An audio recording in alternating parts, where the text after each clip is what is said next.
of the Selenium class. So please try to join in the class on time. Every day the recorded videos will be shared.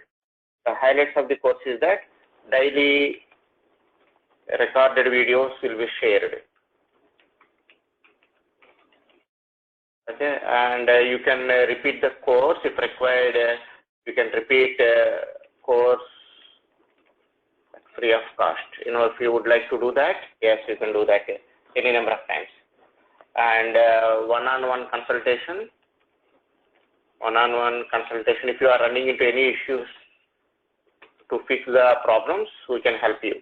Within the class, you can ask all the questions here. Deepinder will help you with all the queries within the class. Outside the class, contact Madhu. Madhu is the point of contact for your queries outside the class. Within the class, yes, you can ask all the questions to Deepinder. Okay, once you are at our workplace, on-job support also will be provided. For on-job support, please call me how to get the on-job support and resume preparation, mock interviews, placement assistance in USA. So this kind of help we can provide you. Okay, so any questions? So let me to introduce Deepinder to you guys. So Deepinder has very good experience. He is working for top 5 MNC. He is a electronics graduate from Lovely Professional University, Punjab, and he is a certified quality analyst, certified software test engineer, ACN Azure Foundation level certification he is holding from MIT University. And he has 5 years of the software testing experience, particularly in Selenium all the time. Deepinder worked in Selenium automation in different domains like healthcare, human resources, telecom, and other areas. In last trial, he conducted more than 15 batches for individuals and corporates. So this is about Deepinder. Okay, as I said, if you at the end of the day, I will share you the daily recorded videos. So to receive the daily recorded videos, please send me your email address. Everybody, okay, could you type in the chat message your email address? All of you guys, please type your email address so that I will send you the recorded video at the end of the class. For example, this is my email address, info@getsoftwareservices.com. Everybody, please type your email address so that you will receive the running notes, material. Lot of material every day will be sending you through email. Okay, thank you, Bindu. So, whoever type the email address, only those people will receive the recorded video. Today's recorded video will be received by people whoever types here. Otherwise, you will not receive the recorded video and material. Or if you want, you can send the private messages. If you don't want to send everybody, select organizer in the email, in the chat message. In chat message, select organizer only and send me only. Okay, thank you, Madhavi Lata. Who else? Yes, okay, great, thank you. So,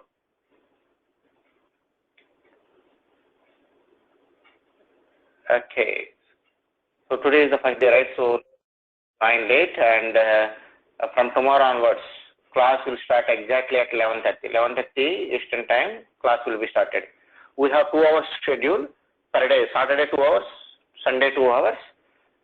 Within the class time, if you have any queries, you are welcome to ask in the class. All of your mics are available. If you are not planning to talk, please mute your mics. Everybody, please mute the mics if you are not planning to talk.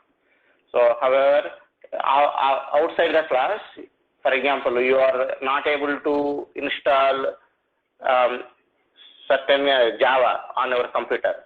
Contact me. Madhu is the point of contact for all of your queries outside the class. Any questions, guys?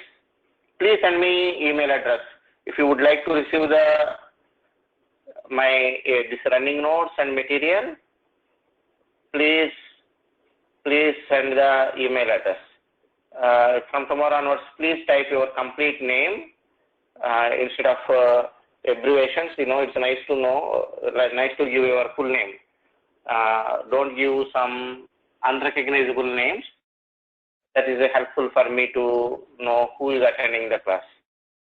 Okay, please send me your email address to receive the running notes and recorded video. Okay, thank you guys. So let me to hand over the session to Deepinder if you have no questions. However, any day you can contact me at my phone numbers. I'm giving you my contact numbers 215-297-4646.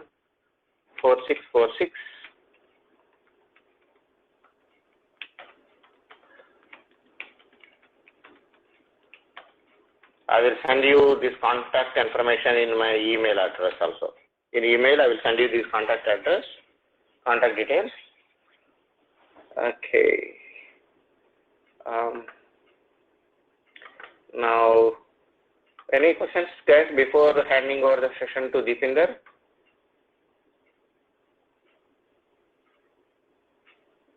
Okay, no questions. Okay. Let me to Deepinder, could you please take over the session? Yep, sure, Madhu. Thank you. Thanks for the introduction. Okay. Hello, everybody. This is Deepinder, your trainer for this Selenium session. I hope every one of you can see my screen. And let's start it.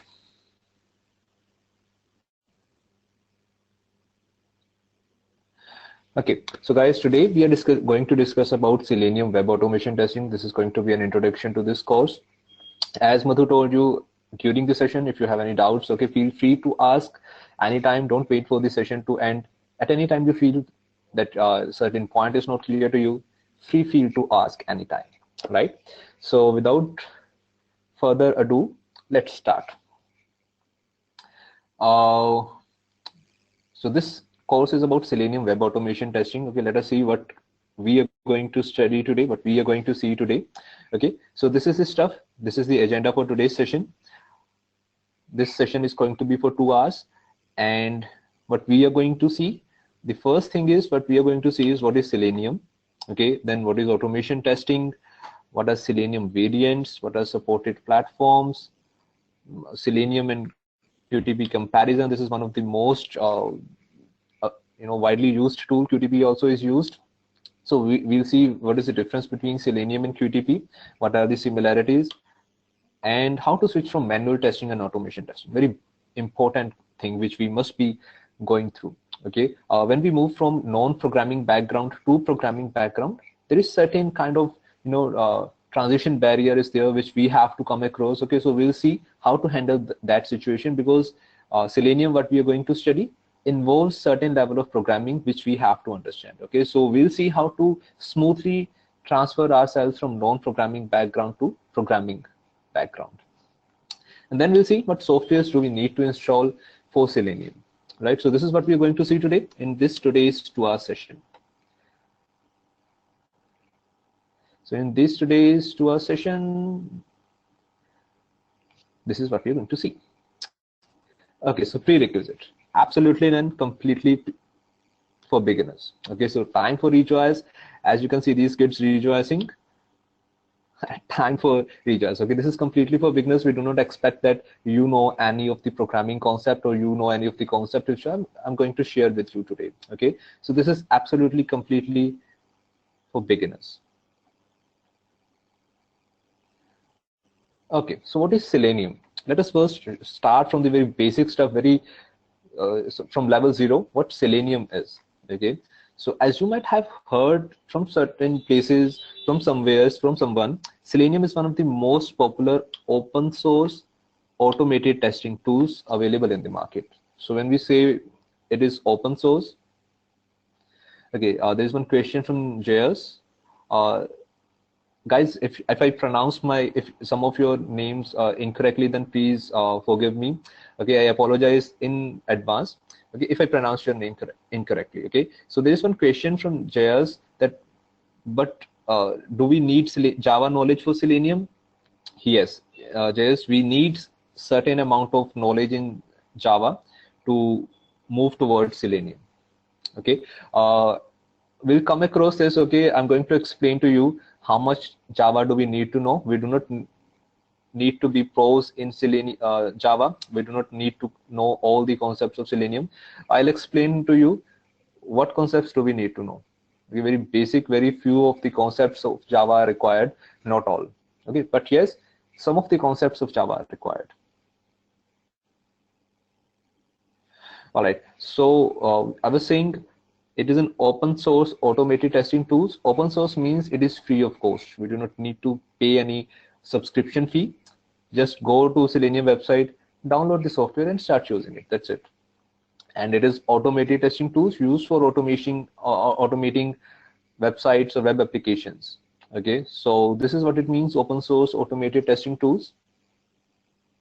Okay, so let's move on to next slide. So far so good. Now what is automation testing? Automation testing is the process of validating and verifying. Okay, there are some keywords which are written. Okay, validating and verifying whether the software program works as expected using any automation tool. In our case, the automation tool we are going to use is Selenium. Okay, so automation tool performs the testing instead of a manual tester. Okay, the steps which we use, the process which we follow as a manual tester are done by an automated software. Okay, so this process is known as automation testing. Okay, so what is the purpose of automation testing? The main purpose of automation testing is to automate regression testing. Okay, so this is something technical. To give you more introduction, why do we need automation testing? The stuff which we automate, first of all, we automate those stuff which is getting repeated. Okay, if a repeated stuff is done by a human, it becomes error prone. Okay, and it becomes monotonous also. To remove the monotonous and time consuming factor of the test cases, we need automation testing. Right, so main purpose of automation testing is to automate the repeating test cases. Okay, because if something is done repeatedly, it becomes error prone and monotonous if it is done by human. Okay, if we automate it, if we assign the work to a machine, it will do it without any error. Okay, and technically, if we see what kind of test cases can be automated, regression testing can be automated. Regression plus functional testing.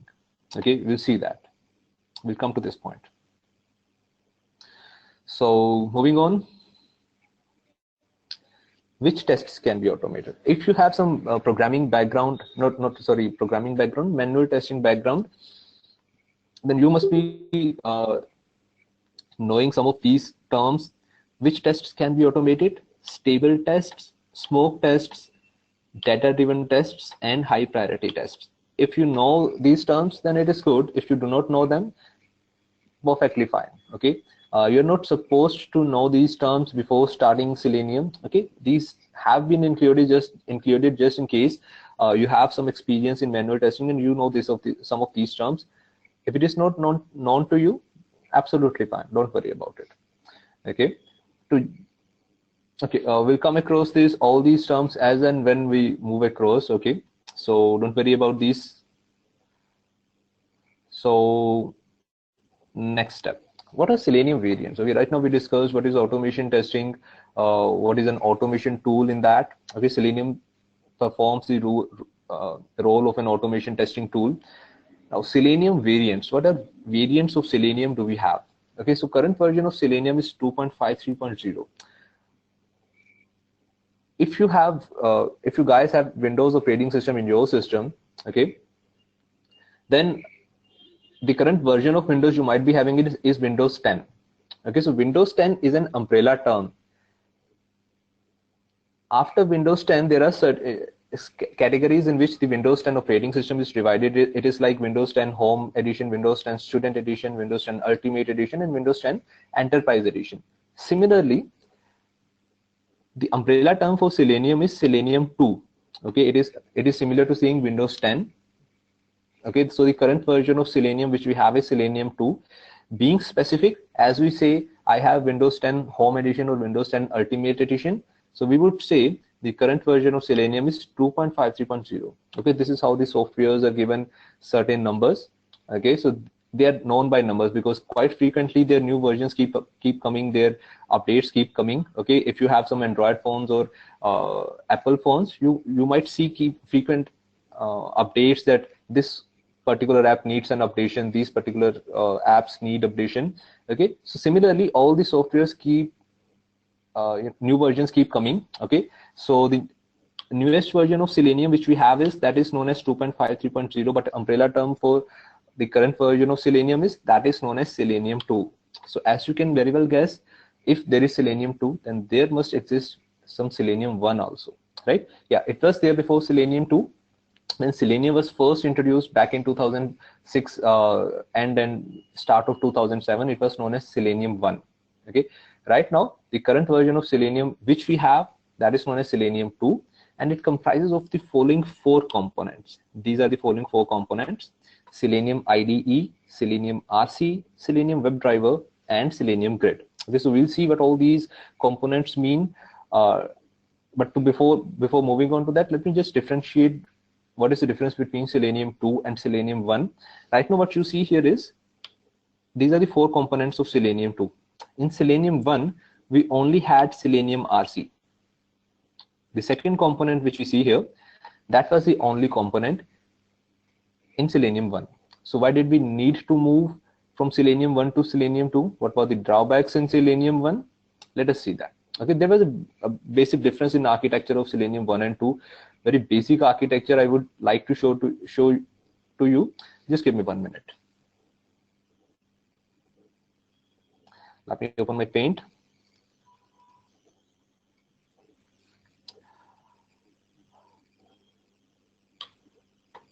Okay, what I'm going to draw here is the basic architecture of Selenium 1.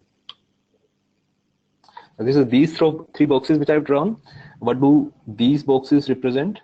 Just 1 minute, let me draw it here. Let me write it here. The first box represents your operating system. The second box represents your RC. And third block represents your browser. Okay, so what is OS, operating system? Right now what I'm using here on my system is, it is Windows operating system I'm using. You might be using Mac operating system or Linux operating system as well. Okay, so this is operating system. If you're using Windows 10, Windows 8, Windows 7, that does not matter. The thing which matters is Windows. Okay, after that there are certain versions of Windows you might be having, but your operating system is Windows. Similarly, if you are using Mac operating system, then there might be different version of operating Mac operating system which you might be having, but the operating system in your system would be Mac. All right, similarly it is for Linux as well. So the first block represents OS, that is whether I'm using Windows or Mac operating system or Linux. RC stands for remote control. Okay, so why do we call it remote control? I'll tell it to you in a moment. And then there comes the third window, that is browser. So what is browser? Browser is like Chrome, Firefox, Opera, or Internet Explorer. So these are known as browsers. Okay, when we were working with Selenium RC, okay, this is the architecture for Selenium RC.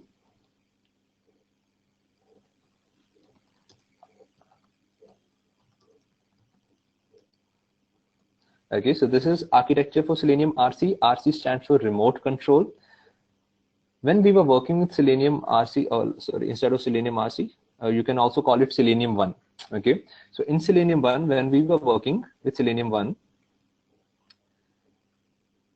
when we automated these scripts, my operating system first communicated with RC, and my RC in turn communicated with browser. So when my operating system was communicating with remote control, Selenium remote control, I had to have a basic knowledge of networking also. Okay, so we had to establish one hub and one node where nodes were connecting to hub. Okay, so in that case, we required some basic introduction, basic knowledge of networking as well. Okay, and also the setup was a bit complex to start or initialize. Okay, so since it was a bit difficult to start with, Selenium did not find many customers, it did not find many users to start with. Okay, so Selenium team, what they decided, they wanted to simplify the process. Okay, as you know, including networking in automation testing becomes a bit difficult to understand. Okay, so what they did, they wanted to simplify the process. So what they did, they simply removed the second box from the picture. Okay, so now we were doing the work without Selenium remote control. So how did we work then? Now my operating system directly started communicating with browser. There was no intermediator required. My operating system directly communicated with browser. That is, my Windows or Mac operating system started communicating with Firefox or Chrome. Okay, in this way, the use or requirement or need for an intermediator such as Selenium remote control was eliminated. Since the need or requirement for Selenium RC was eliminated, we did not have to have an understanding of networking also. With a very basic understanding of programming, with just how to create basic programs in Java, we could move on to Selenium. Okay, that was it. And as the process was simplified, now this structure which I have created, this is for Selenium 2. This is known as Selenium remote. This is not Selenium RC. This is Selenium 2. So let me write it here. Selenium 2. Okay, so this is the basic architecture which we have, which we currently work with. We write a certain script. We do not need any remote control. My operating system directly communicates the browser, and the test is automated. Okay, so this is the architecture of Selenium 2. The picture I wanted to show it to you because this thing must be clear in your mind when you are using Selenium 2. You must be knowing everything about this stuff which we're going to use, right? So you must be knowing why we moved from Selenium 1 to Selenium 2, what were the drawbacks in Selenium 1. So this was required, this was important to introduce you to the concept of Selenium 2. Now in Selenium 2, as you can see, there are 4 parts, and Selenium RC is one of the parts. It is not the only part, it is one of the parts in Selenium 2. Now this Selenium 2, as you can see, is still there, but is used very less. Okay, where do we need to use it? We use it in combination with Selenium Grid. Okay, so these point number 2 and point number 4 are used in conjunction. So where do we need the Selenium RC and Selenium Grid? When we have large number of test cases and we want to distribute those test cases in different machines. Okay, I want to save my time. I do not want to run all the test cases on a single machine. Suppose we have 1000 test cases, and if I run all the 1000 test cases on one machine, it will take, say, 10 hours. Okay, but if we distribute those test cases on 4 different machines, the execution time will be reduced by 1 by 4, right? So to speed up the process, we can distribute our test cases on different machines. In only those cases, we require Selenium RC and Selenium Grid. Otherwise, if we are not going to distribute our test cases, the number of test cases is small, we can simply work with Selenium WebDriver, this one. Okay, and this is what we are going to work with, this third point. Third point, that Selenium WebDriver, this is the stuff which we are going to deal with most of the time. Okay, 85 to 90% of the time we are going to work with Selenium WebDriver. And there is one thing at the top, Selenium IDE. Okay, Selenium IDE stands for Integrated Development Environment. It gives you a basic introduction of automation testing. Okay, we can create very basic automation scripts, very small, okay, very primitive automation test scripts, but we cannot create complex test scripts using Selenium IDE. I'll show it to you what kind of test scripts can be created using IDE, where does it find its usage, we'll see to it. Okay, so but these are the 4 components which we must be knowing. Selenium IDE, RC stands for Remote Control, IDE stands for Integrated Development Environment. Selenium WebDriver is the stuff which we are going to work with most of the times, and Selenium Grid. Okay, Selenium Grid and RC are used in conjunction.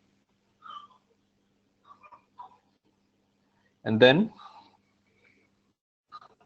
supported platforms. What platforms are supported by Selenium? So now, what do we mean by platform? The combination of my operating system plus browser, that is known as platform. Okay, to give you an example, I have Windows operating system on my system, and I'm using Chrome as the browser. Okay, so this package, my Windows plus Chrome, constitutes one platform. Similarly, if I use Windows plus Firefox, that constitutes another platform. Or if I use Windows plus IE, it constitutes a third platform. Fourth one could be Mac plus Safari. Okay, so this is a separate platform. So Selenium supports cross-platform. Okay, Selenium is a cross-platform tool. So what do we mean when I say Selenium is a cross-platform tool? It means in a team, if I'm creating my test scripts on Windows using Chrome or Firefox as the browser. So this is one platform I'm working on. If I give these test scripts to my teammate who is using Mac operating system and Safari as the browser he is using, all the test scripts which I create on my system will be absolutely working fine on his system as well. Okay, there won't be any error if I give my test scripts created on one platform, scripts being transferred to other platform. Okay, so it doesn't create any error. They run perfectly fine. So this is what it means by cross-platform tool. And the languages which it supports these languages: Java, C#, Ruby, Python, and Perl. Using these languages, we can create our test scripts, but most of the times Java is used. Reason: Java is the most often used programming language in the complete world. Okay, there was a recent survey by Stack Overflow website, which is the most often used programming language we use. Okay, the first space was taken by Microsoft SQL, and the second place was taken by Java. Okay, of course, SQL is for something for database management system, that is a separate tool. Okay, but if you speak about the programming language in original form, then Java is the programming language which is used in the world by most of the developers. Okay, then comes the turn of C#, Ruby, Python. This Ruby, Python, and Perl came at a later stage. Okay, but the major chunk of all the in the world, okay, is taken by Java. Okay, so since Java is used by most of the developers, Selenium is also, you will find most of the support or most of the queries are related to Selenium in Java only. Okay, so this is the reason we are also going to study with Java. Okay, as this is an open source automation tool, there is no such support given by Selenium official team. Okay, if you run into some error, okay, there is no support by official team. What you can do is you can search on Google. Okay, I've encountered this problem, how to solve this one. Okay, so there are many communities on internet, the one being Stack Overflow, which I just mentioned, which conducted the survey. Okay, so there are many websites which can give you the solution to your problem. Okay, and those solutions will be in Java only. Okay, so if you have many programmers in the pool who are ready to give you solutions in Java, okay, so it is always beneficial to work with Java instead of C#, Ruby, Python, or Perl. Okay, but these are all the languages which are supported by Selenium. Okay, and one thing should be I want to state is what we are going to study is, I told you this third point when we were discussing about Selenium variants, which we are going to see. This slide. Okay, I told you we are going to work with Selenium WebDriver most of the times. Okay, Selenium WebDriver includes Java as the programming language. Okay, when I say we need Java programming language to work with Selenium, it does not mean that you need to have all the knowledge of Java to work with Selenium. No. Okay, to give you an example, there are many concepts in Java. See, there are 100 concepts in Java which are there currently, which you can learn. But to start with working with Selenium and to have a grip in Selenium, you must be knowing on only 8 to 9 concepts. If you know, you can completely become a pro in Selenium. Okay, switching to Selenium is not a difficult task. Okay, the only thing is we must be knowing some of the very basic concepts, how to create a program. Okay, what is a class, what is an object, very basic concepts of object-oriented programming, right? Java, as you might know, Java is divided into two parts. One is core Java and one is advanced Java. Okay, your core Java includes this stuff like the concepts of object-oriented programming. It could be like what is class, what is object, how to create a program, what is method overloading, what are methods, this very basic stuff. Okay, to move to Selenium, we must be knowing only this stuff. We do not touch advanced Java. Okay, we do not require, we do not move to Springs, we do not move to other frameworks which are there in Java. No, we do not require them. We require only the very basic stuff. If you know how to create a program, if you know how to do the very basic stuff in Java, we can very easily move to Selenium. And to make your transition from non-programming background to programming background, we will see the few concepts of Java which are required. We will go through those Java concepts, and then we'll move on to Selenium, right? So all the Java concepts which are required for Selenium will be covered in this training session as well, right? So you don't worry that how will you cope up with this situation. So it is absolutely not a problem. Very easy stuff. As I told you, assume that there are 100 concepts in Java. If you want to move to Java development, you must be knowing 100 concepts. But if you want to move to Selenium, only 8 to 9 concepts are required to become a pro in Selenium. That's it. Okay. The only thing is we just practice.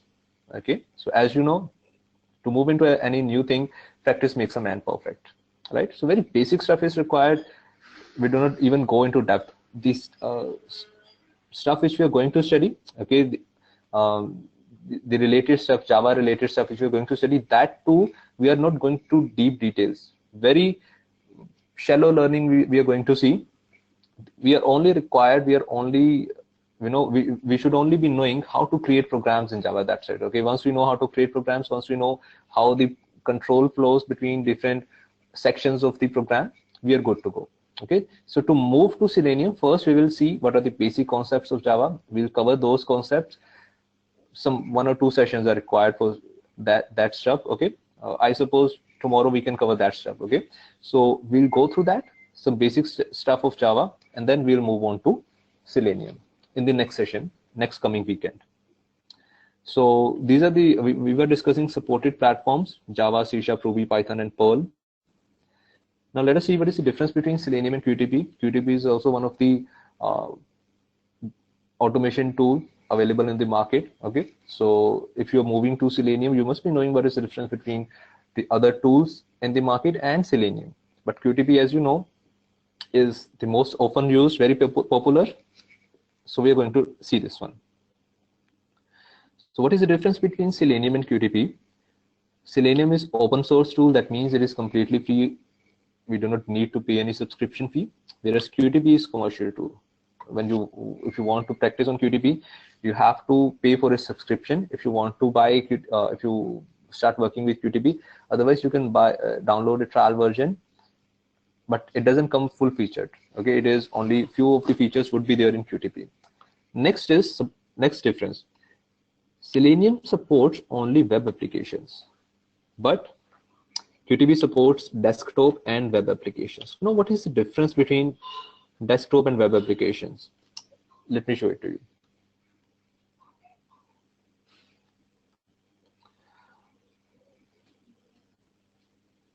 If I open something on my browser, okay, I'm using Firefox as the browser. Okay, suppose I go to facebook.com. So facebook.com is a web application. Okay, so why is that a web application? Because I require internet to move on to facebook.com. All right. Suppose I open some other website. Suppose I open orbitz.com. Okay, flight booking website.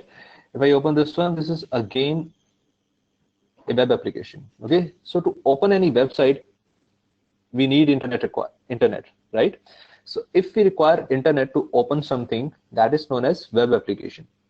But if I open something on my laptop, okay, suppose I open this documents folder, okay, or if I open my music folder, I do not require any internet application, or internet requirement is not there to open applications on my local system. Okay, this laptop which I'm using, this would be known as local system, which currently I'm having. Okay, I'm using directly, physically I can use that, because that is known as local system. But if I'm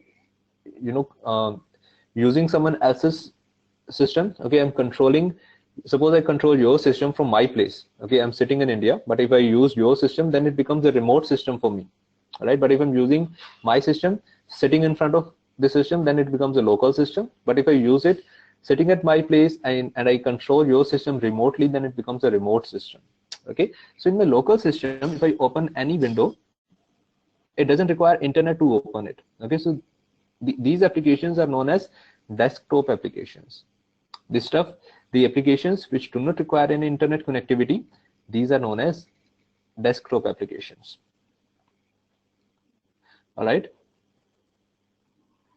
So this is a positive point in QTP, that QTP supports desktop and web applications, whereas Selenium only supports web applications. Selenium does not support desktop applications. Okay, this is one of the trick interview questions. Okay, in interview, sometimes people would ask is, they will ask you a certain scenario. Okay, how can you automate this scenario that I want to open my documents folder in my local system? How will you automate it using Selenium? Okay, if you know this stuff that Selenium cannot open or cannot automate desktop application, then you can right away say that, yeah, these desktop applications cannot be automated. But if you try to figure it out, you try to recall something, then the interviewer will know that you do not know this stuff, the basic stuff about Selenium.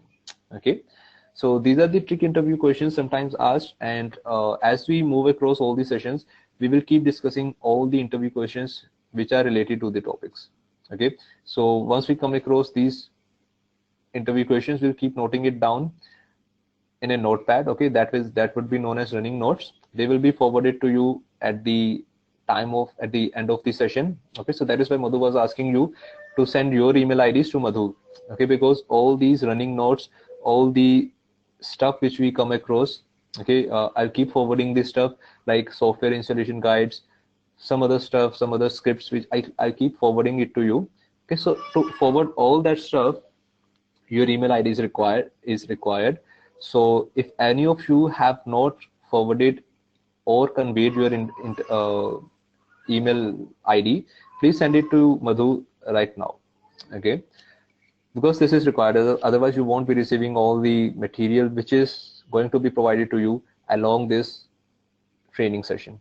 Okay, so I'll also forward you one interview question guide. Okay, I've prepared one guide where all the interview related questions have been put in one place.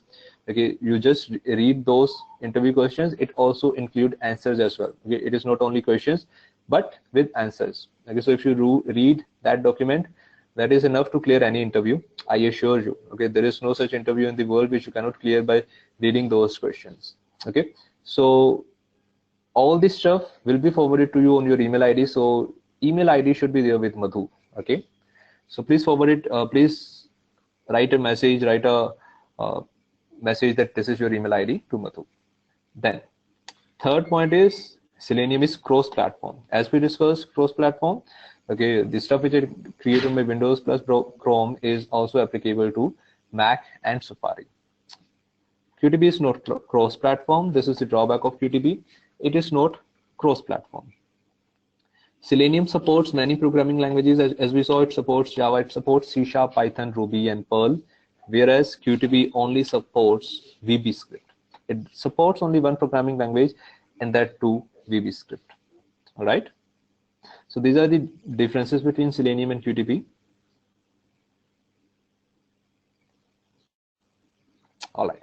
So this is a very important point which we must be discussing. Switching from manual to automation testing. If you do not have any programming background, how to move to automation testing? First step. Okay. So to move on to this, okay, we'll come back to this point after discussing something. Okay, I'll come back to this point. Let me just see what other slide do we have. Okay. This is the slide, the last slide which we have of softwares which we must be having to start working with Selenium. Okay. I'm keeping this second last slide at hold. Okay, how to switch from manual to automation testing, we'll discuss it. But first, let us see what softwares do we require to start working with Selenium. Okay, so this is a list of software which I have created, which we must have before we start working with Selenium. So what are these softwares? The first one is Java. Okay, as I told you, we are going to work with Java. Java is required. Then there is one Eclipse, which is required. Eclipse is an IDE. I'll tell you what is the purpose of IDE. What does Eclipse do? How does Eclipse help us in Java? This BlueJ. Okay, this BlueJ is, though it is not part of Selenium, this can help you to move from manual to automation testing. Okay, this can help you from non-programming to programming background. This is a software we'll discuss about. Then there is Selenium IDE. This is an add-on which is available for Firefox. And then there is Selenium WebDriver, which is required to start working with Selenium. Don't worry, all of these softwares we'll see what is their installation process. Okay, because Java installation is a bit tricky. So I'll take you through the steps of installation of Java, and then we'll see what are the basic steps required to move on to these softwares. Okay, so let us see how to install Java. Okay, because why do I want to take you all these steps? Because installing Java is not straight away process. Okay, so you must be knowing how to install Java. So to move on to this, let us see how do we install Java. Okay, to easy your process, okay, to simplify the process, what I have done is I've also created software installation guides. Where I have it in Selenium training in software installation. So I have all these installation guides with me. All right, so all these installation software guides will be forwarded to you when we close this session. All right, but I will also take you through these steps. Okay, so because when you start installing Java, you must not face any problem while installing Java. Okay, so this is also going to be your homework today. You have to install Java and Eclipse on your systems. So to start with,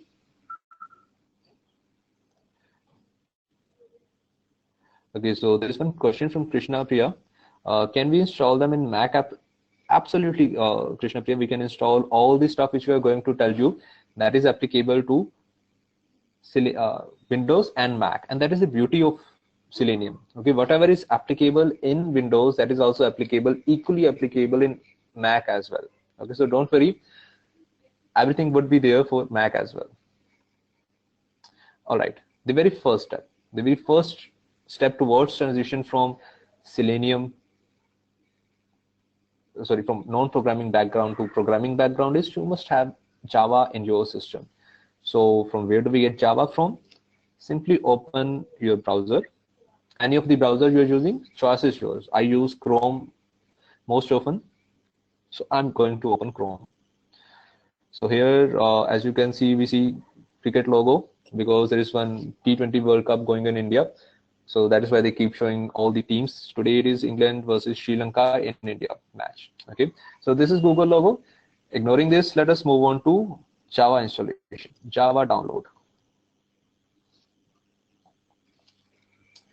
Okay, so once you want to download Java, let me just directly open the link from here only. Okay, the link has been mentioned in the document.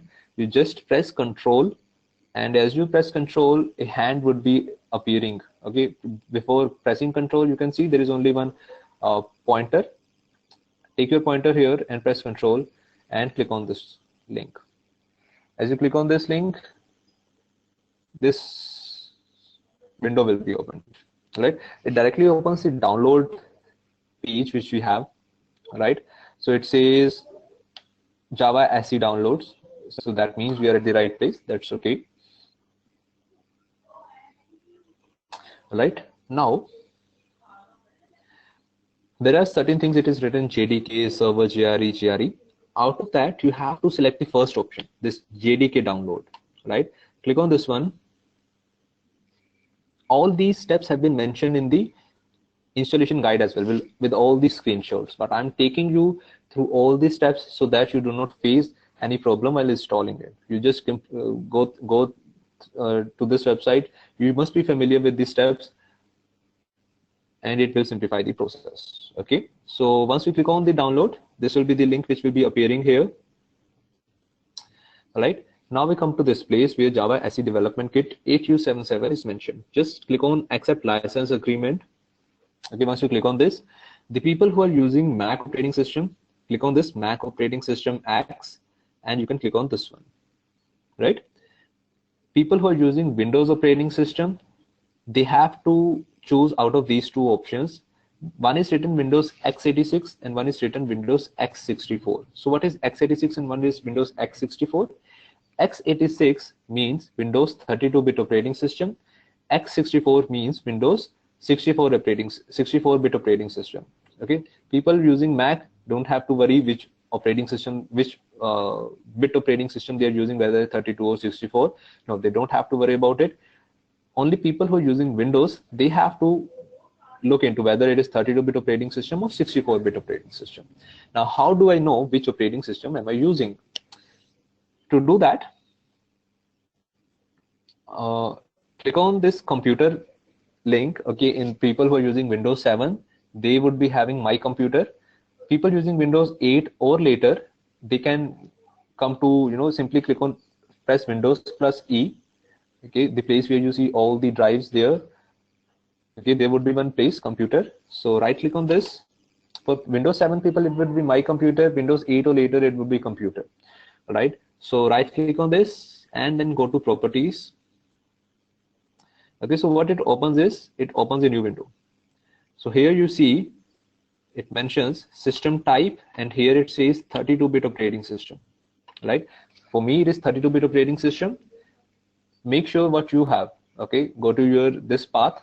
Okay, search whether it is 64-bit operating system or 32-bit operating system. Okay,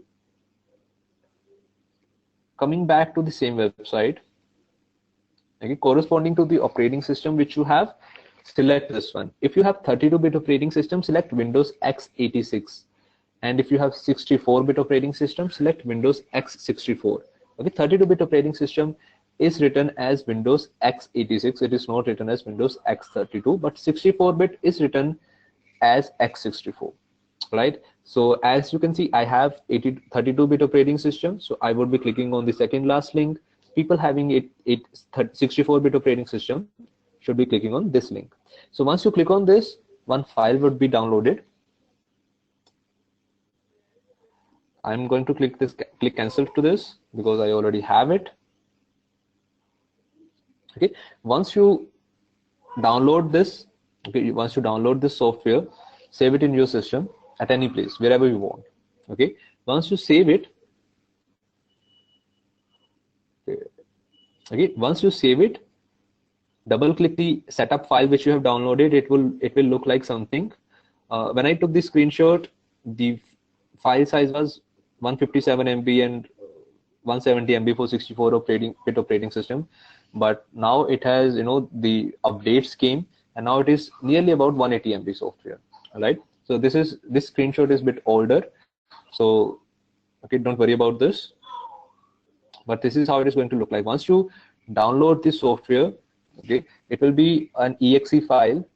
Okay, double click on that exe file, this screen will appear. Okay, Java SE Development Kit, and this screen will appear. Click next, next, next, and next, whatever comes. Okay, keep clicking next and close it. Your Java will be installed, right? Once you are done installing Java, what you have to do, go to the same window which we opened here. Okay, when we wanted to check which operating system do we have, okay, what we did, we right clicked on computer and then we went to properties, right? When we went to properties, we checked I have 32-bit operating system. Now, instead of checking which operating system do you have to go to advanced system settings. Okay, all these steps, again, I'm reminding you that all these steps have been mentioned in the document as well, but I'm taking you through all these steps so that you don't face any problem while installing the software. Okay, go to advanced system settings. Then there would be 5 tabs on this: computer name, hardware, advanced. Click on advanced and then click on environment variables. Okay, once you click on environment variables, this new window will appear. In this window, okay, there would be one scroll bar. Use this scroll bar to search for a variable that is known as path. Click on this path, then click on edit. Okay, once you click on edit, just click at the very right corner of this window, this text box. Okay, do not press delete or something. Guys, just hold on, I got a phone call. Just hold on.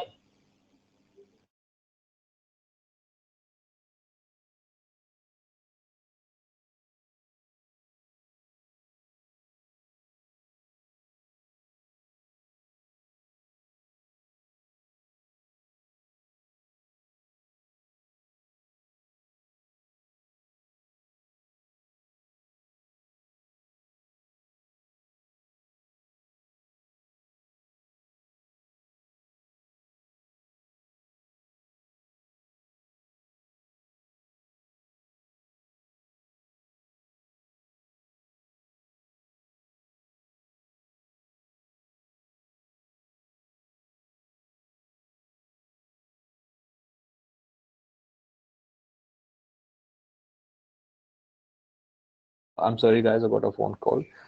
Sorry for that. Okay, so here we have this place. When you click on, just make sure that you're not clicking on any backspace or delete button. Just use your arrow key so as to arrive at this place. Now what you have to write at this place, keep this window opened. Now go to your C drive. Okay, click on this local drive C. So when you install Java, a new Java folder would be created in your C drive. Okay, once you open your C drive, okay, there would be one Java folder which would be created. Sorry, not here, program files. I'm sorry, guys. Okay, in your C drives there would be one program files. I'm sorry, I created one more folder with name Java, so I got confused. Okay, in your C drive you have to go to program files. Inside program files there would be one folder that is Java. It would be created when you install Java. Okay, this folder would be created. Inside this Java folder there would be two more folders. One would be JDK and one would be JRE. You have to click on JDK, double click it, open it again, and then there would be many folders inside this one. Click on the bin folder. Okay, so what you have to do, after you open this bin folder, click on this area where your address is being mentioned or path is being mentioned. Just click on this area. So what you see here is something got highlighted in blue, right? So simply press Ctrl C, or you can also right click and click on copy. Okay, so what we are doing, we are copying the path of bin folder which is there in program files inside Java, okay, which is in turn in JDK. Okay, so we have to copy the address of bin folder inside Java. Okay, copy this address and go to the place where we opened this window and paste it, Ctrl V. So once you paste it, simply press OK. Okay, I already have it, I'm going to delete this one. But in your case, you're going to press OK after pasting the value here. Okay, click OK, and then again click OK. And again, you can close this one. So by doing this, you can safely assume that you have installed Java. Now, how to make sure that Java has been installed properly in your system? What is the way? Press Windows R and write CMD. What is CMD? It opens command prompt. Okay, so command prompt will be opened. This black screen will be opened here. Write Java C. Press enter. So if after pressing enter you see these lists, okay, you see these commands with their description, that means Java has been installed properly in your system. Just in case it gives you an error, it says that Java C is not recognized as an internal or external command. That means you have there is some problem in installation of Java. Java was not installed properly in your system. In that case, you can call Madhu. Okay, that Madhu will be your point of contact after we are not into the class. Okay, if you face any problem, I suppose you won't face any problem. The process is very straight away. I've also mentioned all these steps. Just in case you face any problem, okay, you can always contact Madhu, right? So Madhu will be your contact person. just in case you face any problem while installing Java. Okay, so this is how you install Java. After installing Java, what you have to do, you have to install Eclipse. Okay, so keep in mind, one thing should be kept in mind. Once you install Java, then only install Eclipse. Let me write it in Notepad also. This Notepad also. This running notes will be forwarded to you once we end this session. Okay, all the important things which we come across, or all the interview questions which we come across, we'll keep noting it down in these running notes, and they will be forwarded to you at the end of this session. Okay, so the first point which you have to keep in mind is install Java before any other software.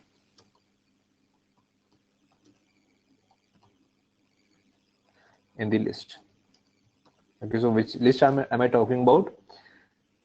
This is the list I'm talking about. Okay, so first you must have Java in your system, then only go for other softwares. All right, so once you are done installing Java, then you have to work with Eclipse. Now, what is Eclipse? Installing Java is just one step. Okay, now once I have installed Java, I must be able to write my program somewhere, right? Where do I write my program? I cannot simply just open something. I cannot write it in Paint. I cannot write it in Word document. There must be some place where I can write my Java programs. Okay, to write the Java programs, there comes a software that is known as Eclipse. Okay, Eclipse IDE. Eclipse is IDE. IDE stands for Integrated Development Environment. Okay, so why do we call it IDE or Integrated Development Environment? Because many steps are happening in the background. They are integrated, but to the user, they appear like only it is happening at one place. Only I'm just clicking on play button, I'm just running this program, and the output is being shown to me. But in the backend, many processes are taking place, many things are happening, and many steps are taking place. Okay, so integrated development environment. All right, so after installing Java, what do we need to have? We need to have Eclipse in our system. So from where do we download Eclipse? Installing Eclipse is very quite straightforward process. It is not like installing Java. It is not tricky like installing Java.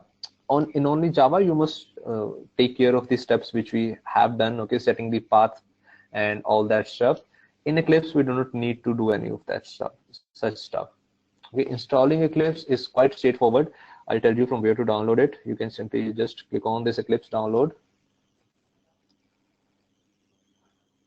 Of course, this link has also been mentioned in a installation document which I have created.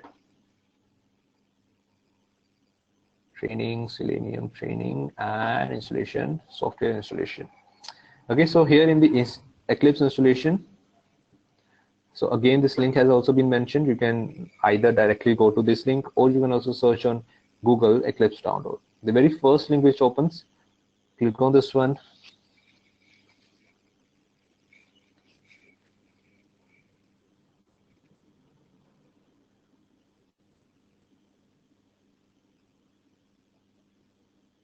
Okay, so once it opens, by default it will be selecting your operating system. If you have Windows, it will be showing Windows, or if you have Mac, it will be showing Mac operating system. Okay, so if just in case it doesn't show you the default operating system which you have on your system, you can select from this drop down menu. After selecting this, you have to select which operating system do you have, whether it is 32-bit or 64-bit. As I told you, this is only in case of Windows. Mac users do not need to worry about whether it's 32-bit or 64-bit. Okay, so suppose I have 32-bit operating system, I would click on this one.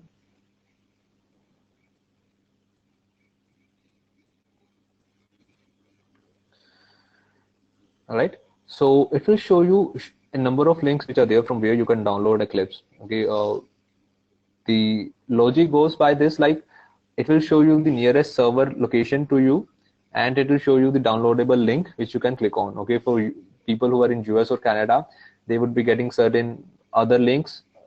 Okay, here it is showing me the links which are there in Asia. Okay, for you it may be different. Of course, it is going to be different. They would be in US or Canada.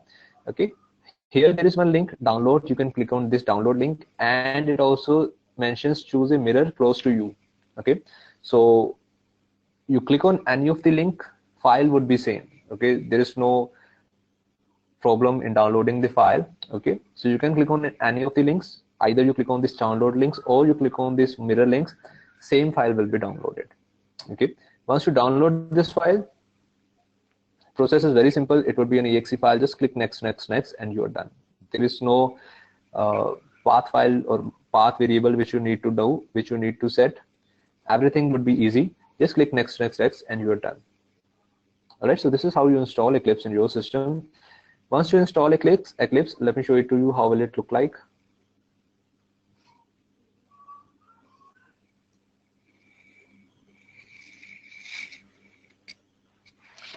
Okay, so this is the starting window of Eclipse. Okay, this screen will be shown to you. In the workspace area, okay, don't worry to select anything about this. Okay, for me, I'm going to choose it. It will be showing you some default path. Okay, keep it as it is. Don't change it. But since I keep different stuff in different places, so I'm selecting something. I'm going for manual browsing, but you do not browse anything. It will be showing you some default path, and simply click on OK.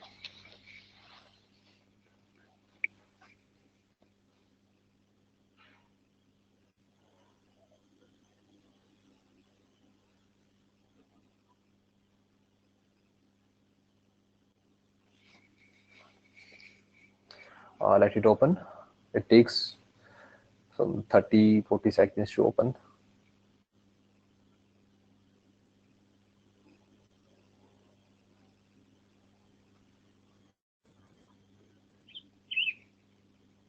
All right, so this is how your screen is going to look like. Your Eclipse window, it says welcome to Eclipse IDE for Java developers. Okay, one thing is to be kept in mind. When you click on this downloadable link, it will ask you which version of Eclipse do you want to install. Okay, and what do I mean by that?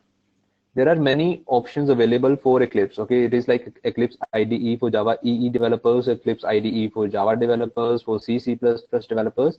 You have to select Eclipse IDE for Java developers.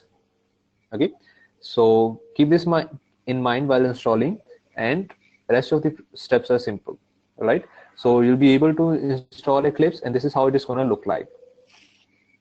And this is the place where we would be writing the programs, but tomorrow, not today. You can easily close this one. Okay, by doing this, just make sure that you have installed Java and you have installed Eclipse on your system. This is going to be your homework for tomorrow. Okay, so you can close this one. After downloading this one, let us discuss the second last slide. Okay, switching from manual to automation testing. I told you that if you have to move to automation testing, if you are looking for the transition from manual or non-programming background to programming background, how do we move to automation testing? All right, this process can be simplified with one software that is known as BlueJ software. You might have heard about it. If not, I'll introduce it to you. Okay, so what is BlueJ software? This software presents you with actual scenario. Okay, this is how your actual scenario in the organization is gonna look like. In your actual scenario, they will ask you to modify an already existing code. Chances are very less that they will ask you to write everything from scratch. Very less chances. Generally, what happens is when you join an organization, the very first thing they'll ask you is they'll give you a code and they will ask you to modify it. And this is how it is gonna be most of the times. Okay, and this is what this software and this book uses as the approach. The approach of this book is they have created certain set of codes, and there is one book which comes associated with this. Okay, in the book they are asking us to modify the code which is already there.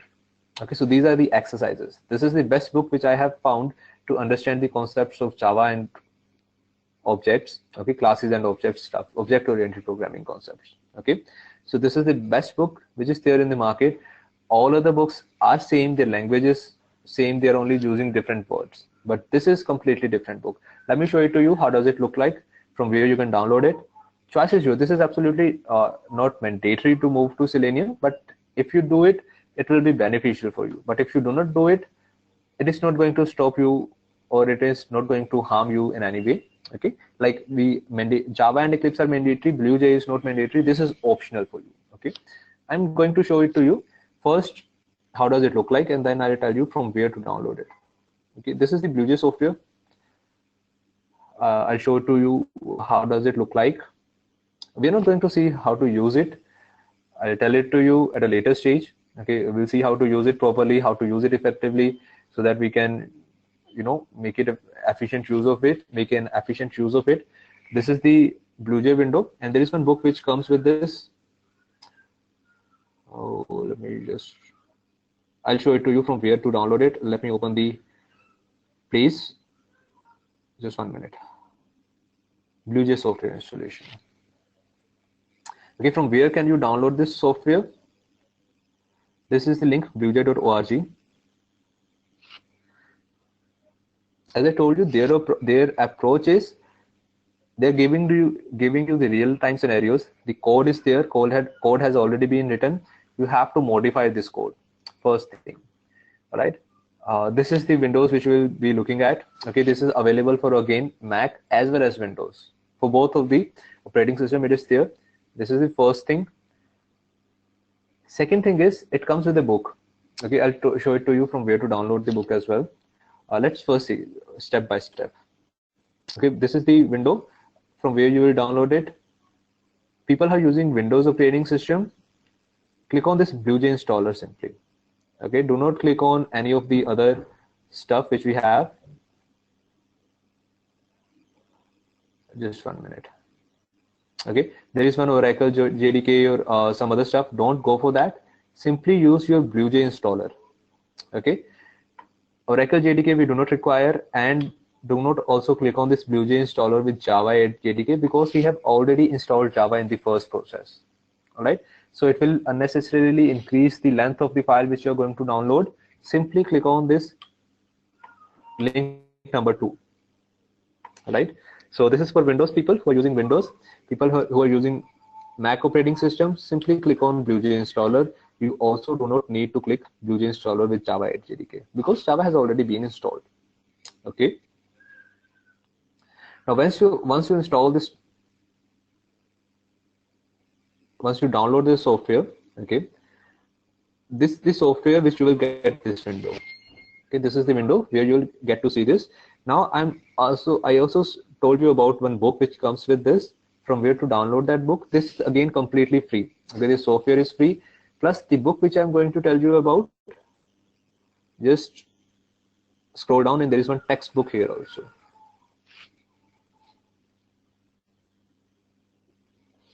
Okay, in this textbook, click on this evaluation. In this evaluation copy, you get the first 2 chapters of this book. If you want to buy this book, you can also buy this book. Okay, I assure you, you won't feel that your money has been wasted if you buy this book.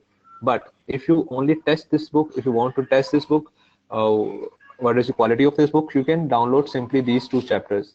Okay, merely doing these 2 chapters is also more than sufficient to understand the basic concepts of classes and objects. So what does this book do? Actually, this is explaining the concepts of objects and classes in this book. Okay, now classes and objects concepts, these are not only confined to Java. All the programming languages which follow the concepts of OOPS, that is object oriented programming, all have these concepts in common. Okay, so whether you move to C#, whether you move to Python, Ruby or Perl, they're also going to follow all these same concepts. The only difference would be their syntax. Syntax would be different. So this book which I am talking about, this explains the concepts of object oriented programming using Java as the programming language. So syntax of Java is being used. So again, it is beneficial for us. It is again a positive thing for us that we are also going to learn Selenium in Java. Plus this also book defines the concepts of objects and classes using syntax of Java. Okay, so I highly recommend you to download first this software plus this book. Okay, so once you download this book, we'll see how to use it properly. This is only downloading part. Okay, we will see how to use it effectively, how to make use of it. Right now we are not going to see how to use it. Okay, I'm just showing it to you. When you download it, your window will look like this one. It will look like complete black window. Okay, so this is how it is going to look like, and this will help us move from manual to automation testing. All right, so again I iterate that I highly recommend this book if you want to have a firm grip on all the concepts of Java. All right, because these first two, you can see these two first chapters, they are of course freely available, and I tell you, if you just go through these two chapters only, you will have a firm grip on all the concepts. Okay, all the important concepts have been defined and told in these two chapters very thoroughly. Okay, these 3, 4, 5 chapters, of course they are the extension of the first two chapters, but all the required stuff is there in the first two chapters. You can easily download, freely available. Okay, so this is about BlueJ. It will help us our transition from manual to automation testing. Its usage will be seen at a later stage. Coming back to our slides. Okay, so we have seen Java, Eclipse, and BlueJ installation. Now let us see Selenium IDE. We're going to see this one, Selenium IDE. Selenium IDE, as I told you, this is one of the 4 components which we saw. Okay, this is the first component, Selenium IDE, Selenium Integrated Development Environment. All right, now we are going to see Selenium IDE. How does it work? What are the features of IDE? Because there are certain questions related to Selenium IDE which can be asked in the interview as well. Okay, so we must be aware about IDE. Though we are going to work most of the time with Selenium WebDriver, but still sometimes we use it. Okay, 5 to 10% of the time we require IDE, but 85 to 90% we work with Selenium WebDriver. But to move to Selenium WebDriver and to move on certain concepts, we are going to start with Selenium IDE. Okay, to start working with Selenium IDE, we do not require any Java knowledge. It is simply a tool, record and play.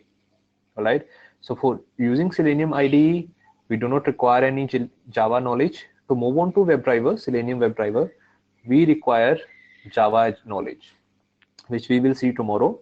But today we are going to see Selenium IDE. So from where to start working with Selenium IDE? Selenium IDE is only available for Firefox. Okay, it is not available for Chrome or IE or Safari or any other browser. So you have to first download Firefox in your system. It must be there. Once you have Firefox in your system, you can work with Selenium IDE. So once you download Firefox, okay, this is how your window is going to look like. Okay, once you download this one, Selenium IDE comes as a add-on. So what do we mean by add-on? These stuff which are there on the window, okay, at the address bar, just to the right of the address bar, these are known as add-ons. Okay, so Selenium IDE is very small software, only 2.5 MB of size, and it comes as an add-on. This is a Selenium IDE icon. Let me show it to you. How does it look like? And then we'll also see how to install this one. Simply click on this. Okay, so what we see here is, just 1 minute.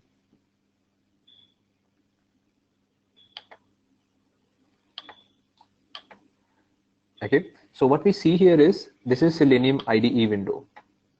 Okay, very small software.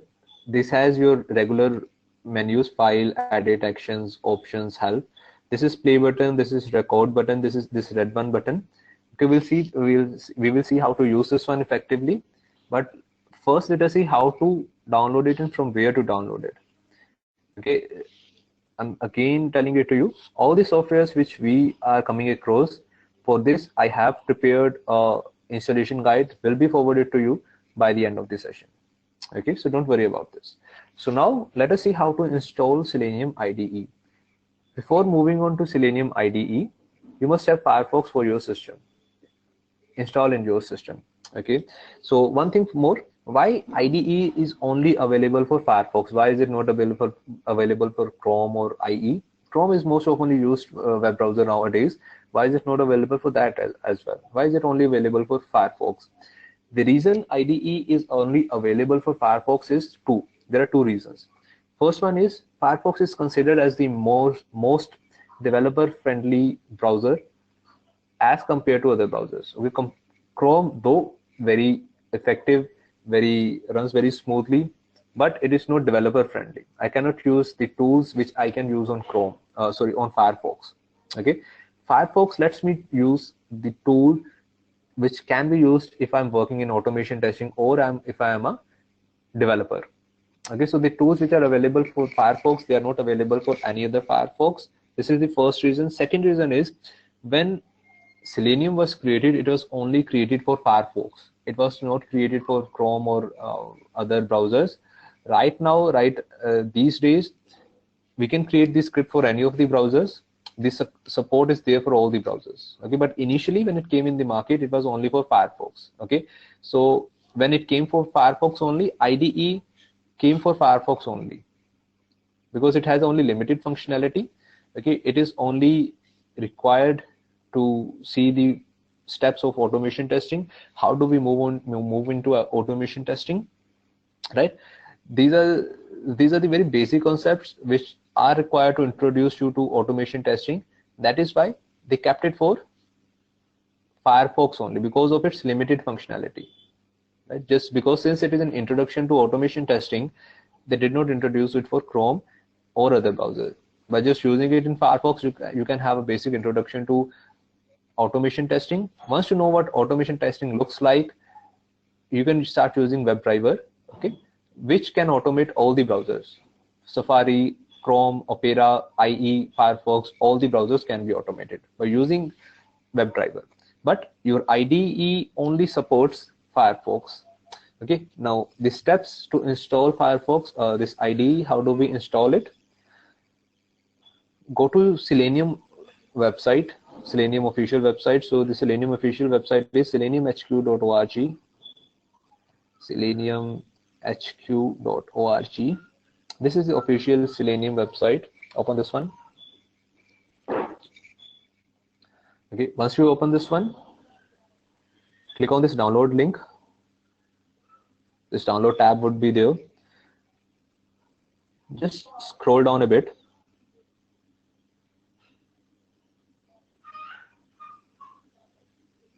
Okay, it is nearly to the middle of this page. Okay, you will find Selenium IDE here. Okay, this Selenium IDE is there. Click on this from addons.mozilla.org. Just click on this link. Okay, a new page will be opened here. I'm sorry. Okay, I'm sorry guys. Okay, so click on that link. Then this page would be open for you. Now click on this add to Firefox. Okay, once you click on add to Firefox, this add-on will be added to your system. Okay, I already have it, so I'm not going to install it again. Okay, so I already have it, so Selenium IDE will be installed into your system. Very simple, very easy process. Simply go to Selenium website, the official website, seleniumhq.org. Go to downloads, scroll to the middle of the page and click on Selenium IDE. So this page will be opened. Simply click on add to Firefox and you are done. Okay, it may ask you to restart your browser. Just in case if it asks you, just restart it. Otherwise, if it doesn't ask you, not a problem. Okay, so once you're done installing this,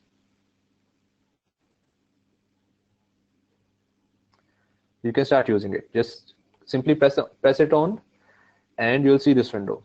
Okay, once you open this window, so this is how your Selenium IDE is gonna look like. Now let us see the very basic stuff, very basic features of Selenium IDE. So here we have the regular file, edit, actions, options, help menu. This we have seen in many other applications as well. If you are using Windows, in Mac it may look like a bit different. I do not know how does it look like in Mac, but I assume it will look similar to this. Okay, so here we have this play button. What does it play? Actually, the functionality of IDE is designed to be record and run. Okay, what does it record and what does it run?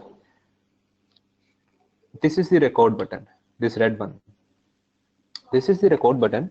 When I switch it on, it will start recording all the steps which I do, okay, on the browser. Suppose I open a website, I go to certain link, I click on somewhere and I do it. Okay, all the steps will be recorded here. I'll show it to you how does it record it. Okay, so this recording will be done by this record button. After this, you have recorded all the required steps. You can again click it on, click it off. Okay, so it is a toggle switch. Okay, first when you click on it, it makes it on. Again, when you click on it, it makes it off. Okay, so once all your steps have been recorded, they will be recorded in this area. And then once they have been recorded, this is the play button. You can click on the play button to start running this script which you created. I'll show it to you. How does it look like? And then we'll create one test script also. And then we'll discuss also what question can be asked in Selenium IDE. We'll see that. Okay, now to start using the Selenium IDE, first click on this record button. Okay, so when I click on this record button, you can see this code highlighted by a blue square box. So that means the recording is on. Now you can click on any of the places. Suppose I go to google.com.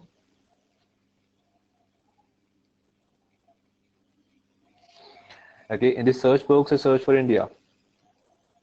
And then I click on enter. All right. So let us see what steps have been recorded in the Selenium IDE. Okay, so if you see here, it has written some certain two steps here. Okay, in the command column, it is writing open and type. In the target window, it is writing something. We are not concerned with that. Value is equal to India is being used. So what I searched for, whatever I enter here, that is being recorded. Okay, now this step has been recorded. If I want to stop this one, you can click it on again, click it off again, sorry. Okay, so once you click it off, that means these steps have been recorded. Now if I run this one, you will see first Google page will be open, then it will search for India. Okay, so I'm going to click on this, right?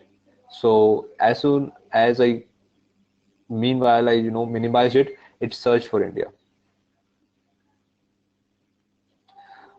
Let me create one more script, okay, a bigger one, so that you can see how the control is flowing between different areas. Okay, let me click on this file, new test case. Okay, the thing which we have done, this is not a test case, it's just an automation script. Okay, I just showed it to you how these steps move on. Okay, so I'm going to click record button again. This time let's move on to, where should we go? Let's go to Facebook, our favorite website. Okay, facebook.com page. I enter something here. I write abc@gmail.com, and in the password I write password. Okay, and then click on login. So let us see what corresponding steps have been recorded in this Selenium IDE. So you can see now it has recorded many steps.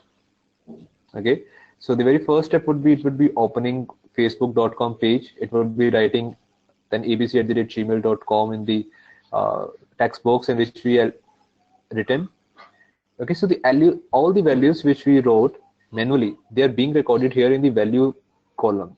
Okay, I wrote abc@gmail.com and I wrote password here also. Okay, so all the values which I write manually, they are being recorded in this values column.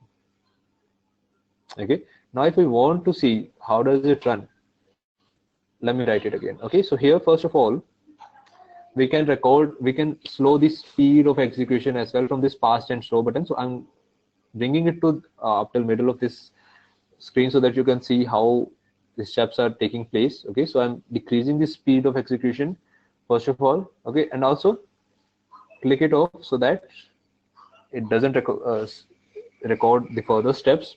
Now we want to run this one. Let us click on this play again. I'm going to minimize this one. Okay, Facebook is being opened. Since I decreased the speed, it will add abc@gmail.com very slowly. Slowly means after a certain time.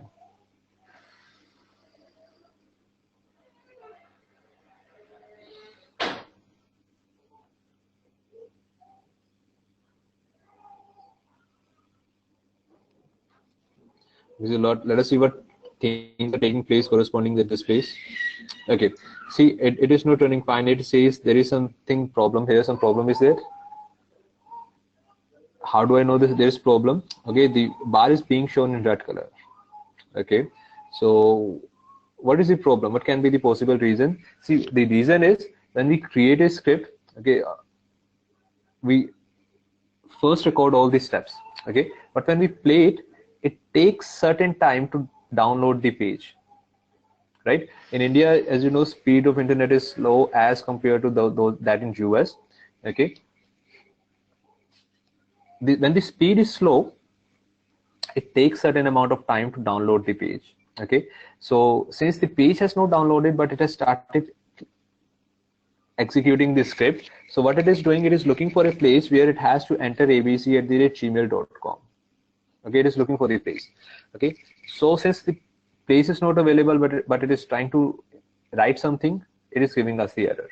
Okay, so these kind of scenarios cannot be handled by Selenium IDE, but this scenario can be handled by WebDriver.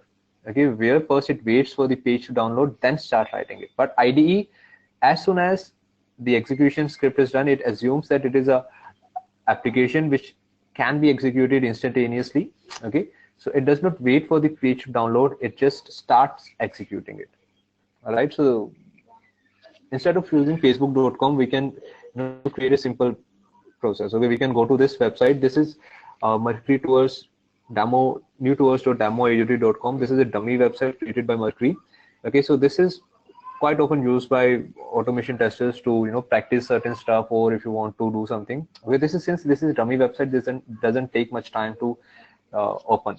Okay, so we can use this one instead of Facebook. Okay, so I'm going to click on file, new test case. Okay, I'm going to record this. So first we should be we should be navigating to newtours.demoaut.com. Suppose I click on this home link first. We're not going to enter something. We're just going to click on this links. Okay, then we click on flights. Then we click on hotels. Just these 3 steps. Okay, so if I see this, okay, now you can see, first let me just stop recording all these steps. You can see, so these links, all steps have been recorded. Now if I run this, let me, the speed of execution has been slowed down. This is fine. Okay, let us run this. Let us see what happens. Okay, new tours is being opened. It clicking on home page, clicking on flights, and then clicking on hotels. Okay, so as you can see, this is a dummy website. This is running fine. It is not giving us any problem. All right, so this is how we record and run. This is the record and run functionality. But up till now, we haven't created any test script. Okay, so let us create one test script. Let us see what are the functionalities which are there for Selenium IDE. Okay, as you can see, this is green. That means everything ran fine. There was no problem in running this test script. So now let us create a test script. Let me first tell you what I intend to create, and then corresponding steps will be created on IDE. So what we want to do is, first I want to open google.com page. Make sure that Google logo is there on this home page. Okay, I want to verify that Google logo is there or not. That's it. Okay, very small, just involves only 2 steps. So this is the test script which I'm going to create. So how do we do this? Open your IDE again. Okay, click on your file, new test case. Okay, all these test cases I'm going to delete. Actually, these are not test cases. These are just automation scripts, but we have to see this is test script.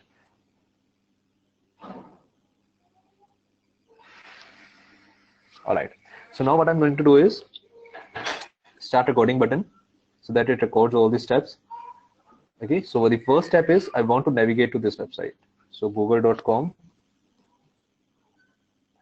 Next step is I want to verify whether Google logo is there or not. How do I verify it? So to verify it, right click on it. Okay, you will see many options in this menu which has been opened. These options will only be showed to you if you have Selenium IDE installed in your system. If Selenium IDE is not there, you won't be able to see these options. Okay, to see all these options, you must have Selenium IDE installed in your system. Now go to the very last command, show all available commands, and click on this assert element present. Click on this one. Okay, so when I click on assert element present, if you see here in our page, so what do we see here? Okay, it has copied something in the target value column is blank. Okay, so this is our test script, assert element present. Switch it off. Okay, these are just two steps which I want to involve. Just open google.com page and verify whether Google logo is there or not. So how did I verify? Right clicked on the Google logo and chose the command assert element present. Okay, now this test script has been created. Run this one and let us see what do we get as the output.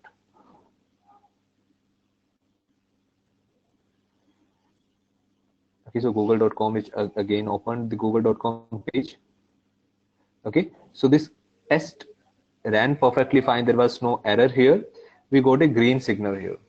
Okay, if we get a green signal here, that means we created a test script and it worked fine. All right. Now there is one more command. Suppose I want to deliberately fail it. I want this test case to fail. How can I make this test case fail? Okay, in which case it can fail? Okay, to fail it, just click on this area. Okay, right now what you see here is this command, target, and value. These text boxes are disabled. If you want to enable these, click on this small window. Okay, where there is target, command, and value sections are there. Click on this area. Now what you see here is this window got selected. Right? In your case, people, I tell you, since I'm working in India, here it is being shown in different manner because it is some Google logo being shown with bat and ball. Okay, so it is being shown as CSS is equal to hashtag SP logo, something, a big thing is written. But if Google Doodle is not being used in US, this simple Google logo is being shown to you, then it will not look like this one. It will be very simple stuff. It would be having ID is equal to HP logo. That's it. Okay, it will not look like this one. It will simply have ID is equal to HP logo. All right. So just wanted to tell you, just in case when you practice it, this is what you are going to look like. Now I want to fail it. Okay, how do I make it fail? So instead of here HP logo, let me write it as Dell logo. So what is this? What I'm doing here? Every element on a page, on a web page, okay, is identified with a unique ID by which we can locate that element. Okay, on this Google page, this Google logo is being identified with a unique ID. Similarly, if we go to facebook.com page, our favorite, if we go to this page, all these text boxes, okay, the place where I can enter my username, the place where I can enter my password, clicking on login, all these things are being identified with certain ID with which they are uniquely identified. We will see that this is a concept of Selenium WebDriver. We'll see that in detail, great detail, because this is the basis of Selenium. Okay, concept of locators. We'll see that in next week's session. All right. So just wanted to tell you, all the elements on a web page are identified uniquely with an ID associated with it. So in this Google page, the ID which is being used for this is, it is writing CSS. Earlier it was CSS is equal to hash HP logo. Deliberately I want to make it fail, so I'm changing it. Okay, so now if we run it, okay, it is going to fail. How will it fail? Let us see. What actually we are asking it to do is, we are asking it to open google.co.in and verify that this element with this ID is present or not. This is what we are asking it to do. Okay, so as you can expect, this will fail. Why? Because originally it has CSS is equal to hash HP logo, but we changed it, so it won't find any element with CSS is equal to hash del logo, so it is going to fail. Let us run this and see what is the output we get. Okay, so as you can see, this bar is green. Why is it green? The reason is, you can see, okay, you can see also this place. If I maximize this one, okay, it is also giving the reason why is it failing. Okay, it says assert element present locator. If you click on log, okay, if you go, this is the place where it is showing you the current test execution status. Okay, so it says assert element present CSS del logo. This is the place where it failed. False. Okay, it says what is the error? False. Current test case not found. Okay, it was not able to found this del logo which I am asking it to do. So I failed it deliberately. Okay, so this is the scenario where it can fail. Now let us take this concept a step further. Okay, right now what we did is to verify whether this element, this Google logo is there or not on this web page. So what we did, we right clicked on this, went to this show all available commands and clicked on this assert element present, right? Similar to assert element present, there is one more command, verify element present. So there is one interview question related to this. What is the difference between assert and verify? Okay, so this very frequently asked question in the interviews. What is the difference between assert and verify? Let me write it here and we'll discuss it. Question: what is the difference between assert and verify? Answer to this. Answer to this I'll write after creating a program for this. Okay, first I'll show it to you practically and then I will write the answer, theoretical answer, which you have to speak when this interviewer asks you what is the difference between assert and verify. Okay, to understand this concept, to understand the concept of the difference between assert and verify, let us take this test case one step further. I'm going to add one more step in this test case. So what new step I'm going to introduce here is, the first step is open google.com page. Okay, let me write it here. Test case which you're going to write. Okay, we'll discuss this question, but let me write the test case steps. Test case. Step 1. Open google.com. Step 2. Verify Google logo.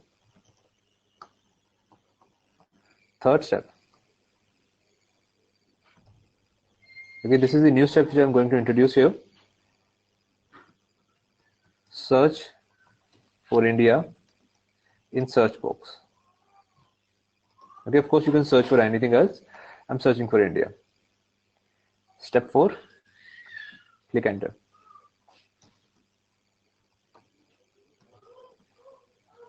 So these are the 4 steps which I'm going to have in my test case. Okay, so first one is Google. Let us record this test script.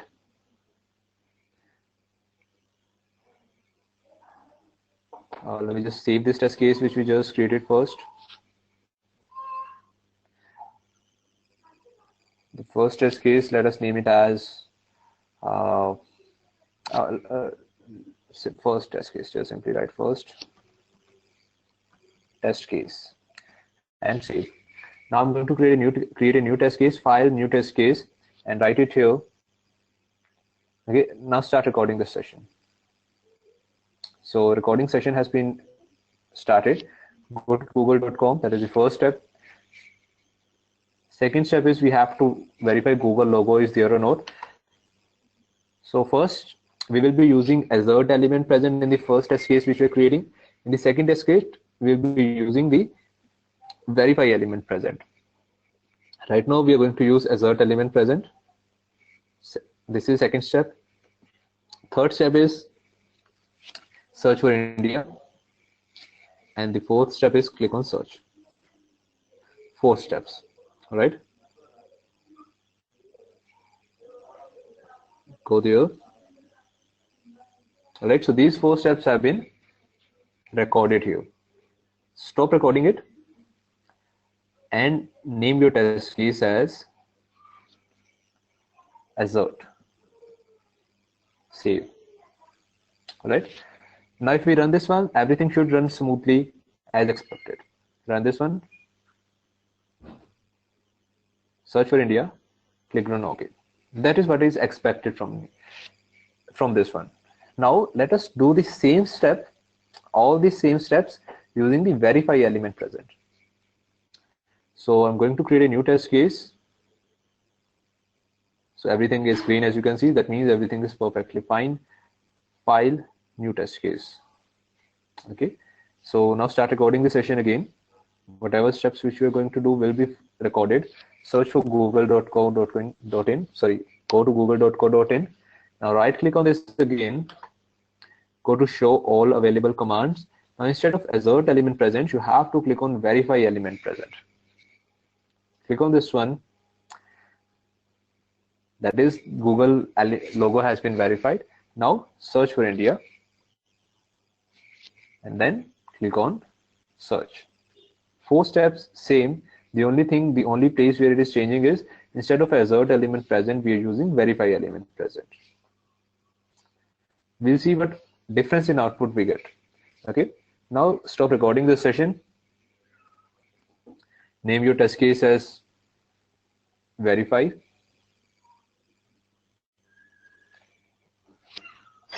And save it. Okay, so now if we run this one, we are on verify. Okay, run this one, going to google.com, searching for India, search for India. Everything ran as smoothly and as expected. Okay, no problem here. This test case also passed. Now what is the difference between assert and verify? Where the difference will come? The difference will come when there is a failure. When everything's running fine, okay, then it is not going to show us any failure. Okay, it is not going to show any difference in the output. The difference in the output will only come in case our test case is failing at a certain step. All right, so now let us try to fail these test cases deliberately. Okay, I will change something here so that my test case fails. I'll change it in assert test case which we created and in the verify test cases. Then you will see the difference in the output. If the test case is passing in both the cases, then there is no difference in the output. But the difference in the output will only be there when there is a failure in the test case running, test case execution. Okay, so now let us go back to assert test case which we created. Here I want to change it again. Okay, I want to fail this test case. So select this one. Instead of SP logo, we are going to do the same stuff as we did earlier also. So instead of SP logo, I'm going to write del logo. Okay, so this means this is going to fail. Save it. Right, change it in verify also. Open your verified test case. Oh, sorry, we changed for verify earlier. Now coming back to assert. Okay, click on this SP logo, del logo. Okay, now in this both the test cases, I have changed something so that the test case fails. In both the test cases, the test case is going to fail. We will see the corresponding change in the output which we are getting. Okay, now let us first run the assert test case. How do we run it? First select the test case which we want to run and then click on this play button.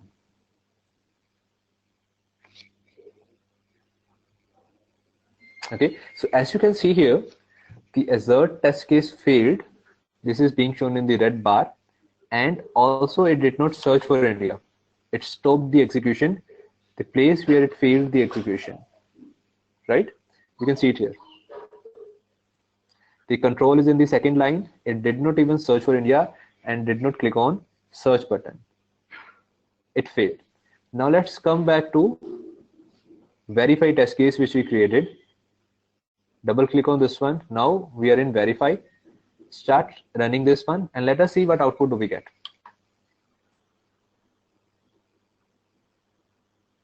Okay, so as you can see in verify, again the test case failed, but it searched for India and it did not stop the execution. All right, this is the difference between assert and verify. In assert, the place where the test case is failing, it stops the execution then and there itself. Whereas in verify, even if the test case is failing, it does not stop the execution. Okay? This is the difference between assert and verify, and this is what is asked in the interviews. So the answer which you have to say is assert stops the execution at the place where the test case is failing,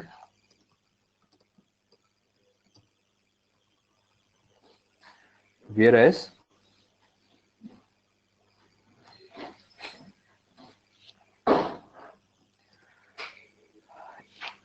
verify does not stop the execution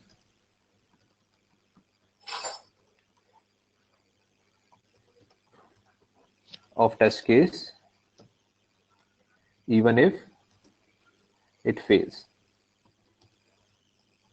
Okay, so this is the difference, and this is what you have to say, and this is what the answer is expected from you when the interview asks you what is the difference between assert and verify.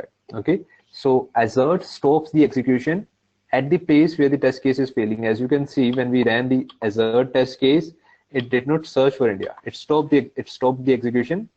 Output is same, but it also did not complete the execution of the test case. Okay, in assert, when we were in assert, run this one. Let's run this again. Okay, you can see the execution stopped at the Google page only. It is not searching for India. Whereas if I double click on this verify, now we are in verify. If I run this one, okay, though the test case is failing, it is still searching for India. Right? So this is what the difference is for assert and verify. Okay, and this is what they're going to ask you. There is only one question which can be asked from the Selenium IDE, because it has very limited functionality. Even if you search official Selenium website, they also mention that only very basic primitive test cases can be created using Selenium IDE, and this is used to give you a feel and introduction of automation testing. Okay, how automation testing is done. I record some steps and then I run it. Okay, this is record and run functionality, and this is very similar to QTP functionality. QTP also lets you record and run. Same is the process being done by Selenium IDE, but these are just very basic steps which are allowed in Selenium IDE. QTP lets you allow to create some advanced test scripts as well, but Selenium does not. To create some advanced level Selenium test cases, we have to move on to Selenium WebDriver. Right, so this is about Selenium IDE, very basic stuff. We'll see what other usage is there for Selenium IDE in the coming sessions. Okay, right now we can close this one. We do not need to move from this point any further. Okay, let me show you one more thing, the course content which we're going to follow. Right, you must also be aware what we are going to follow in this course session, course content. Let me open this one. Okay, so here we have Selenium IDE, Selenium course content. Okay, so all these topics today we covered. What is automation testing, introduction to Selenium, Selenium variants, supported platforms, how Selenium works in comparison between QTP and Selenium. This we covered, and we covered Selenium IDE, introduction, setting up IDE detail features and components, record and playback, editing scripts of Selenium IDE, running it as scripts and Selenium commands. Very basic stuff which we covered. Okay, after this, what we are going to cover. Okay, of course, this course content will also be forwarded to you along with other documents after the completion of this session. So what other things we are going to cover here is we are going to cover these Java basic concepts which are required for Selenium, overview of object-oriented concepts, classes, objects, constructors, methods, what is method overloading. Okay, these classes, objects, constructors, and methods, this line, this is important from your Selenium implementation perspective. But this step, your method overloading, just hold on guys, just 1 minute. Just give me 1 minute.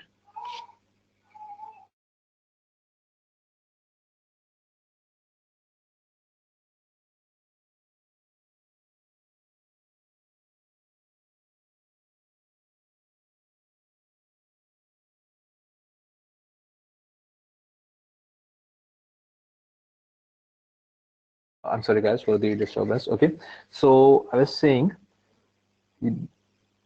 this thing, your classes, objects, constructors, and methods, these are important from your Selenium implementation part. This thing, your method overloading, your inheritance, method overriding, access modifiers, these are important from your interview point of view. Okay, these questions, the questions are asked from these topics, so we'll be covering these topics in detail. So we'll also see what topics, what questions can be asked in the interview. Okay, so tomorrow we will cover these concepts, all the questions which can be asked from these steps. We'll be noting it down in the notepad, and as I told you, we'll forward it to you after the completion of this session. In addition to these questions which we will be writing coming across all these topics, there is separate one document which I told you. I have one Word document which contains all the questions in addition to these questions. Okay, so that also is there, but these are the questions which we will be coming across moving on when we are covering these concepts. Okay, so these topics, your method overloading, inheritance, method overriding, and access modifiers, are important from interview point of view, so we'll be covering them in detail. And of course, this arrays, loops, and conditions, these are the steps which are important from your Selenium implementation part. Coming back to important stuff here, what we are going to do in Selenium WebDriver. Okay, so what we are going to cover is the very basic stuff to start with. Okay, this we'll be doing next weekend. Okay, open and click commands, verification commands, locator elements, wait commands. What are waits? Implicitly wait, explicitly waits. Out of this locator elements. This is the most important concept of Selenium, and this is the basic of Selenium. Okay, this is the basis of your Selenium. If you know this stuff, you can create any script in Selenium. Okay, so this needs to be understood very clearly. So we'll be doing this one in detail. Okay, so storing variables, storing commands, and examples will be creating. Now coming to the original stuff. Okay, so these are the topics which are actually implemented in the organizations, your enterprise level applications. Okay, so what are the platforms supported by your Selenium? Okay, supported automation frameworks. How do we set up Eclipse to start working with Selenium? Okay, your JUnit versus TestNG. This is something known as testing frameworks. We'll see what these are. Okay, then executing Selenium scripts using JUnit and TestNG, sequential and parallel execution, storing results, WebDriver, how WebDriver works, difference between Selenium RC and WebDriver. Okay, then coming to handling frames, alerts, WebDrivers, cross-browser testing. Okay, very important concept. What is cross-browser testing? We will be creating a script for one browser. Suppose, for example, we are creating it for Firefox, and we will generalize it to run on all the browsers. Okay, so this is cross-browser testing. We create a script for one browser, then we generalize it to run it on all the browsers. So this is known as cross-browser testing. We'll be doing it. Then an advanced WebDriver concept, multiple browsers, browser profiles, taking screenshots in case of failure. Okay, GitHub with Eclipse. GitHub is very important. When you go into organizations, the very first thing they'll be asking you is set your GitHub. Okay, so what is GitHub? This is a central repository where you store your code. All of your teammates will be storing your code. So how do we start working with GitHub? Okay, so this tutorial is very important. This must be very there for the persons who are moving to Selenium. Okay, so because nobody is going to tell you in your program organization, how to use GitHub. So you have to learn it. So we have included in the course curriculum only. Okay, so you must be aware of, you must be ready, completely ready before moving to organization. You must not be looking for anything else once you move to organization. You must be 100% ready before you move into any organization. Okay, then comes the prioritizing test cases. We'll see how do we prioritize test case. That is, one test case is running before the other one. Okay, then there is something known as page object modeling in Selenium. We'll see that. What is that? Why do we need it? What is that? How do we do it? What is page factory? What are advantages of page object modeling? How to implement it? Okay, then some advanced topics in Selenium, using property files in Selenium, Maven and Jenkins in Selenium, very important concept.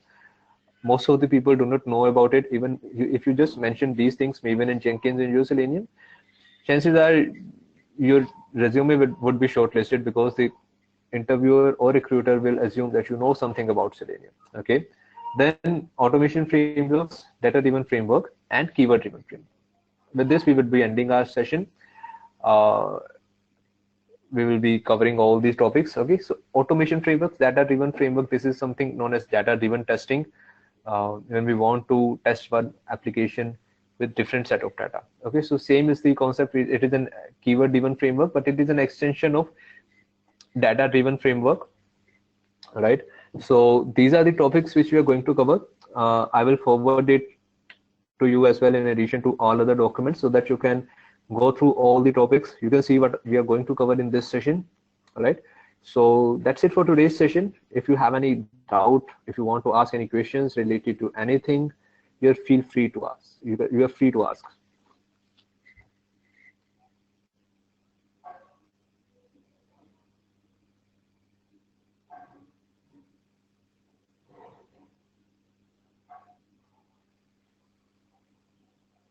Okay, I suppose nobody is having any question.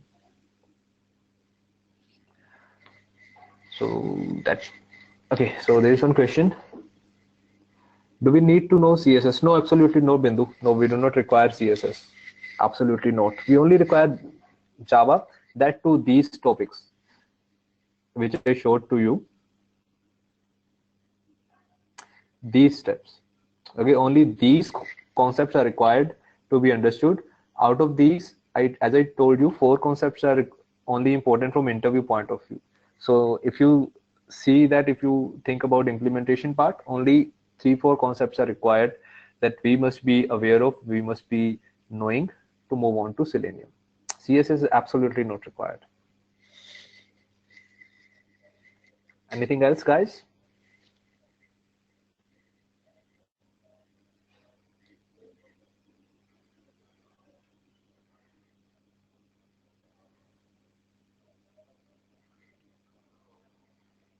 Okay, I suppose no, there is no question. All right, guys, so we can wind up this session. Just in case after this session you have any doubts, you can ask Madhu. All right, so in case of any doubts, okay, so Madhu is going to be a point of contact after we end this session. Right, so we can wind up this session, guys. See you again tomorrow at 11:30 a.m. your EST time. Right, so bye bye, guys, have a nice time. See you tomorrow again, and do the homework. Bye bye.